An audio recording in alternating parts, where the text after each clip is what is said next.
Highlight ya untuk teman-teman pemuda bahwa pemuda ini kita harus berperan aktif dalam setiap kegiatan-kegiatan politik. Karena apa?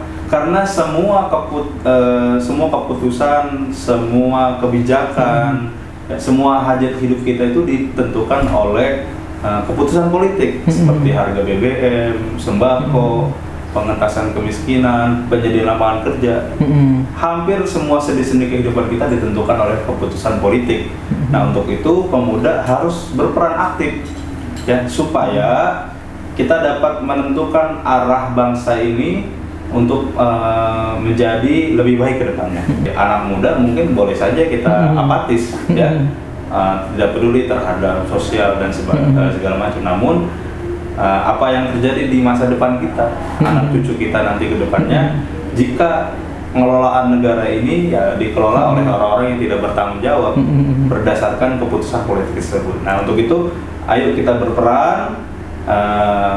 Ada yang mau terjun langsung di DPRD ataupun DPR RI, ini juga penting ya, karena suara kita lah yang akan menentukan nasib bangsa di masa depan.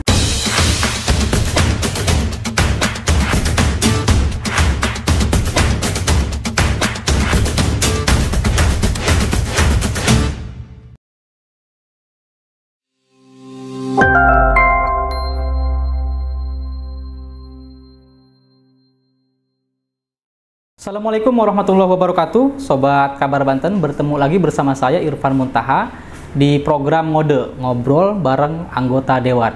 Hari ini saya akan berbincang dengan salah satu anggota DPRD Provinsi Banten dari fraksi Partai Keadilan Sejahtera. Kabarnya adalah Dewan yang paling muda. Kita sambut bersama-sama. Assalamualaikum warahmatullahi wabarakatuh. Waalaikumsalam. Pak Jaki, gimana? Sehat kabarnya? Alhamdulillah. Alhamdulillah sehat ya. Ya, Sobat Kabar Banten, Pak Teuku Muhammad Jaki ini dilantik menjadi anggota Dewan ya, betul. Melalui proses PAW ya, betul. Di bulan Mei. Gimana Pak Teuku selama berbulan menjadi anggota Dewan, nyaman atau gimana? Ya, yang pertama mungkin kalau dibilang enak gitu kan, dan kalau dibilang berat juga berat, karena memang kita banyak menanggung amanah, menanggung harapan juga dari masyarakat Banten, khususnya dapil saya di Kabupaten Tangerang, yang memang hak-haknya, aspirasinya harus kita perjuangkan. Jadi mau nggak mau yang namanya tanggung jawab ya. Betul. Memikul aspirasi masyarakat di dapil Kabupaten Tangerang ya. Tangerang. Ya, Bang Jaki, saya kan dapat kabar bahwa Pak Jaki itu salah satu anggota DPRD yang paling muda di Provinsi Banten ya. Betul, betul. Saya penasaran ini Pak Jaki, sejak kapan masuk dunia politik atau partai politik? Saya bergabung ke PKS itu tepatnya setelah pemilu 2014. Bergabung dengan PKS ya? Bergabung langsung dengan PKS. Sebenarnya dulu sempat ikut ke beberapa kegiatan partai ketika masih status free transfer, tim bola free transfer. Namun setelah di 2014 itu, karena saya dilibatkan dalam proses kampanye PKS, baik legislatif sampai ke Pilpres 2014. Nah, setelah itu mungkin karena banyak interaksi dengan orang-orang dari PKS, ya akhirnya saya pun memutuskan untuk gabung dengan PKS tahun 2014. Berarti sudah melewati tahap pemilu yang kedua ya, 2014-2019 ya? Iya, betul. Jadi, nah, justru saya di 2014 memang hanya posisi sebagai jurkam ya, juru kampanye. Saat itu sudah menjadi juru kampanye? Juru kampanye, tapi memang statusnya belum resmi menjadi kader PKS, belum resmi menjadi anggota PKS gitu. Hanya juru kampanye, namun di 2018-2019 saya malah dicalegkan dari PKS. Oh, gitu. Belum menjadi kader PKS, tapi PKS sudah merangkul Pak Jaki untuk menjadi caleg. Betul. Langsung DPRD Banten ya? Langsung di DPRD Provinsi Banten. Gitu. Pak Jaki, kan seusia muda biasanya melek terhadap politik tapi enggan masuk partai politik. Yeah. Kalau Pak Jaki kan sudah meskipun belum masuk PKS tapi sudah dipercaya menjadi salah satu tim ya, kemudian dicalegkan di 2019. Sebenarnya menurut Pak Jaki apa sih menariknya masuk partai politik ya? Ya ini penting juga di highlight ya untuk teman-teman pemuda bahwa pemuda ini kita harus berperan aktif dalam setiap kegiatan-kegiatan politik. Karena apa? Karena semua keputusan, semua kebijakan, semua hajat hidup kita itu ditentukan oleh keputusan politik, seperti harga BBM, sembako, pengentasan kemiskinan, penyediaan lapangan kerja. Hampir semua sendi-sendi kehidupan kita ditentukan oleh keputusan politik.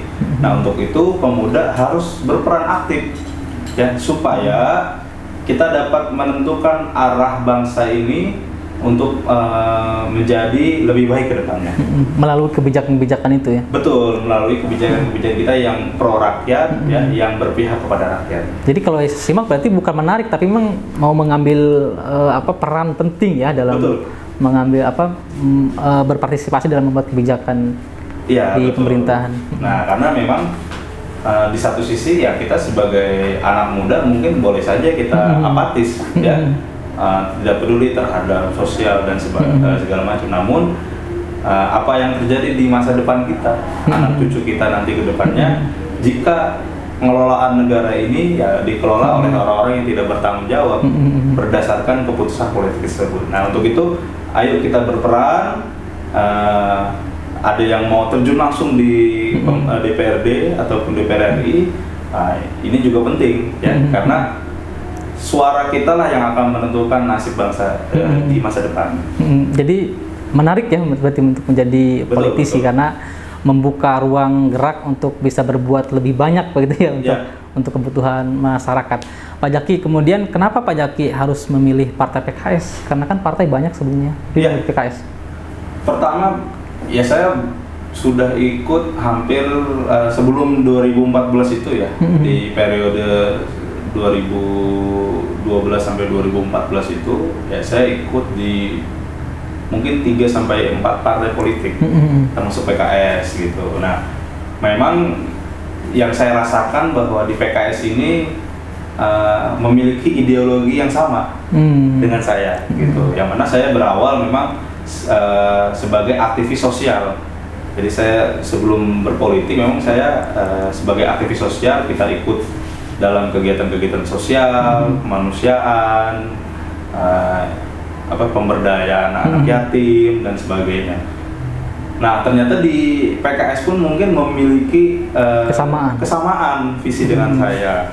Ya memang ternyata di PKS nggak cuma ngurusin politik gitu. Ya banyak kegiatan sosial, kemanusiaan, bencana alam pun bahkan PKS pun turun tangan ya. Betul.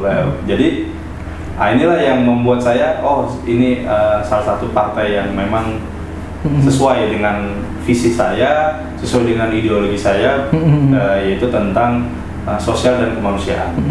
Jadi sosial politik ada di PKS ya. Betul. Sehingga menurut Pak Jaki itu yang mana PKS juga kan merupakan partai Islam ya, sebagai landasan dasar kita. Ya memang walaupun ada juga partai nasionalis dan sebagainya, tapi memang dan partai Islam pun banyak gitu. Namun yang memang sesuai dengan visi dan ideologi saya yaitu PKS, yang sesuai dengan hati lah ya, begitu ya.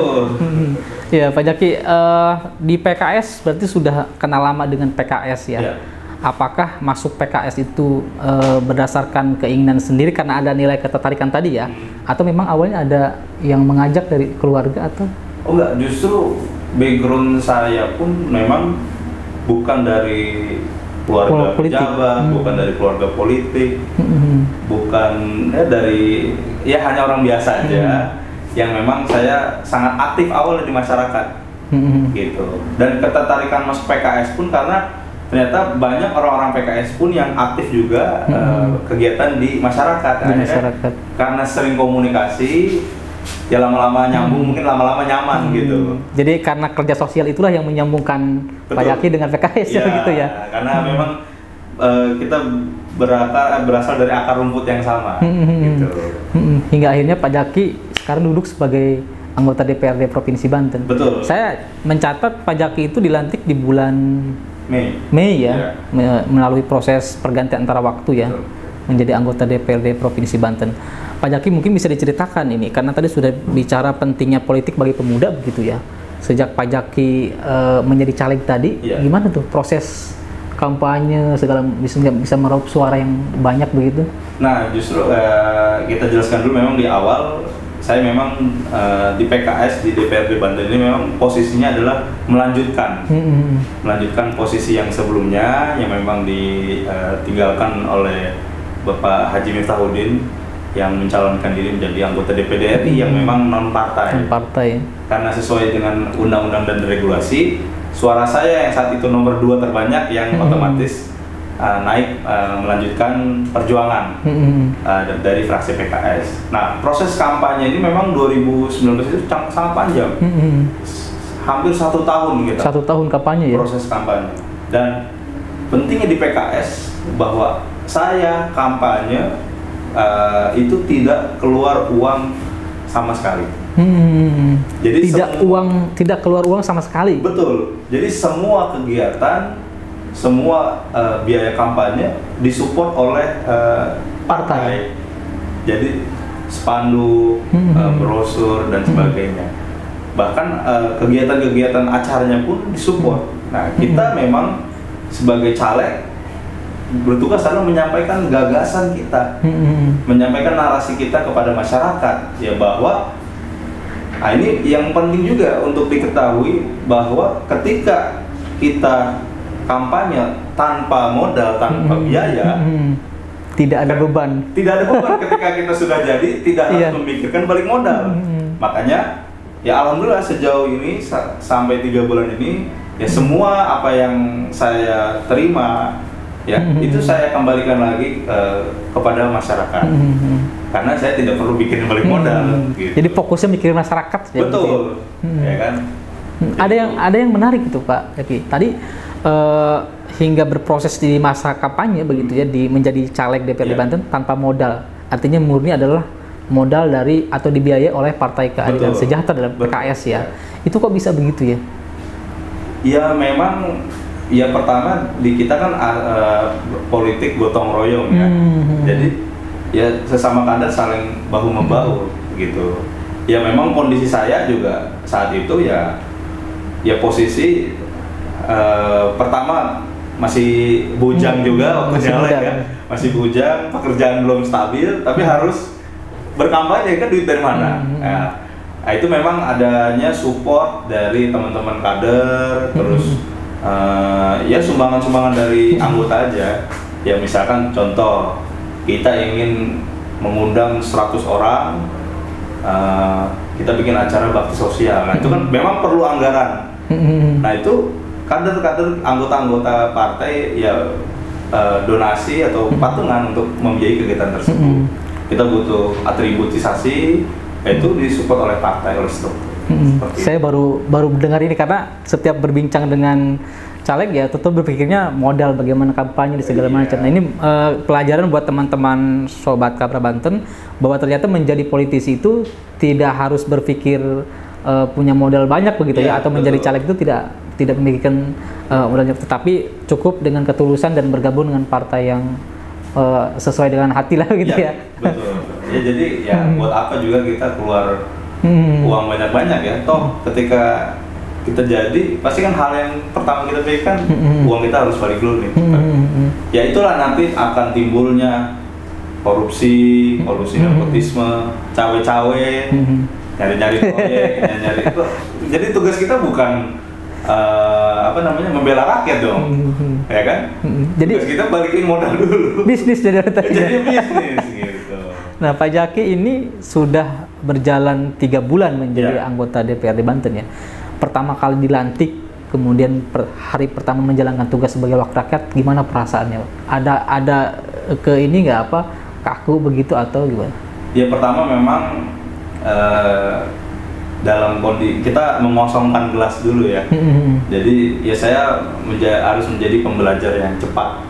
Bagaimana kita baca aturan-aturan yang ada di provinsi, bagaimana juga program-program apa yang bisa kita salurkan untuk masyarakat. Gitu. Jadi saya belajar cepat supaya keberadaan saya ini ya memang bisa berdampak langsung, dirasakan langsung oleh masyarakat. Seperti itu. Karena tugas menanti, waktu itu langsung menanti ya. Karena meneruskan ya menanti begitu.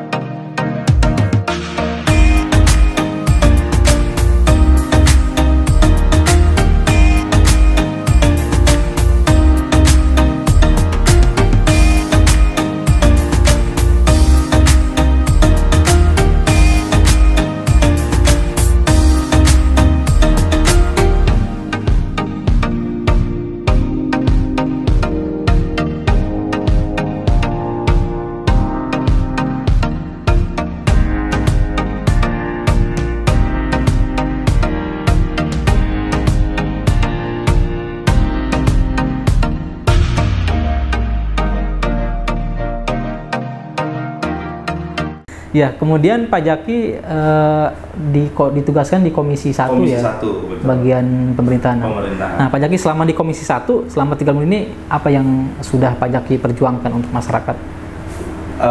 Memang secara garis besar, ya tugas kita memang lebih banyak kalau untuk Komisi 1 ya, memang tidak berdampak langsung kepada masyarakat. Namun ketika aspirasi masyarakat biasanya saya salurkan antar lintas komisi, karena kan PKS itu hadir di setiap komisi. Nah, bicara dengan tentang Komisi 1 ya memang tugasnya ya kita bagaimana tupoksi dewan itu. Yang pertama bagaimana kita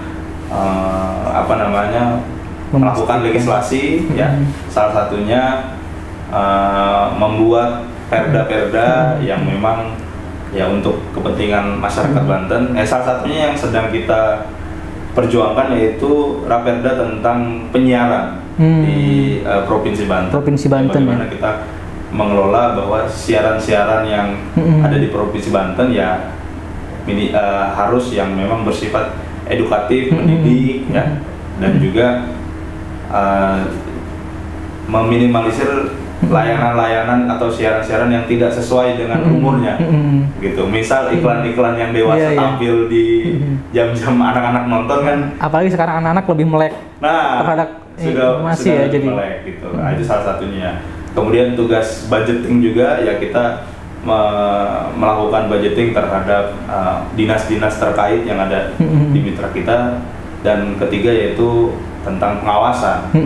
Ya, jadi kemarin juga kita baru selesai rapat dengan mitra-mitra kita tentang penyerapan anggaran di triwulan kedua ini.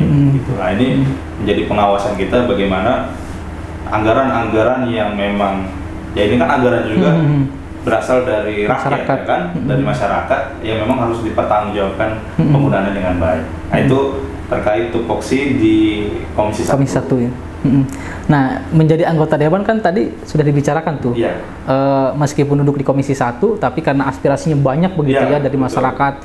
Sedangkan aspirasinya tidak hanya berkaitan dengan mitra Komisi 1 ya. Itu gimana tuh cara Pak Muhammad Jaki untuk agar aspirasi ini tetap bisa diakomodir begitu di tiap komisi yang lain? Iya, contoh misalkan yang sering terjadi di masyarakat ya terkait advokasi kesehatan. Ya kan, ada banyak juga masyarakat kita yang memang sakit, cukup parah, tidak punya BPJS, yang membutuhkan layanan kesehatan dan sebagainya. Nah, ini kita saling berkoordinasi. Kebetulan kita ada di Komisi 5 ataupun ada anggota DPRD juga yang ada di Kabupaten Tangerang juga. Jadi kita saling berkomunikasi ya untuk membantu masyarakat ini yang membutuhkan advokasi. Salah satunya itu. Khususnya fraksi PKS menjadi salah satu ruang komunikasi ya untuk bisa. Nah, ini pentingnya adanya fraksi menjadi wadah. Ya alhamdulillah fraksi PKS hadir di setiap komisi. Jadi kita bisa lintas komisi, aspirasi apa yang harus disampaikan bisa kita sampaikan. Menjadi anggota DPRD Banten tidak hanya di Komisi 1 tapi di fraksi PKS ya? Iya, betul. Pak Muhammad Jaki di fraksi PKS sebagai anggota apa? Saya memang saat ini posisi sebagai anggota. Masih sebagai anggota ya? Di fraksi. Nanti tahun depan bisa jadi ketuain. Oh, itu keputusan pimpinan. Iya. Pak Jaki, ini di fraksi PKS, saya juga sering mendengar fraksi PKS adalah salah satu ruang anggota dewan yang kompak dalam mengakomodir ya aspirasi masyarakat. Nah, sejauh ini yang dirasakan Pak Muhammad Jaki kerjasama dengan anggota DPRD Provinsi Banten daripada PKS, di PKS seperti apa? Ya, kita bersyukur memang di fraksi ini ya karena kebetulan satu partai ya mempunyai visi dan ideologi yang sama. Berbeda dengan kita posisi di komisi. Komisi itu kan antar partai, ya kan. Mungkin saja kita banyak berbeda pendapatnya, ya karena kita visinya berbeda.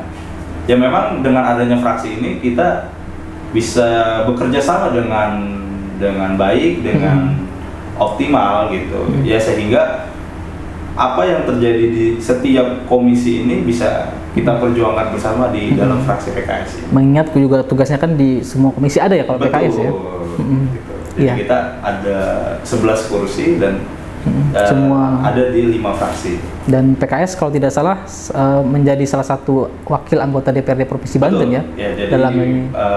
Ada satu pimpinan kita juga di DPRD Banten. Ya, terima kasih Pak Jaki.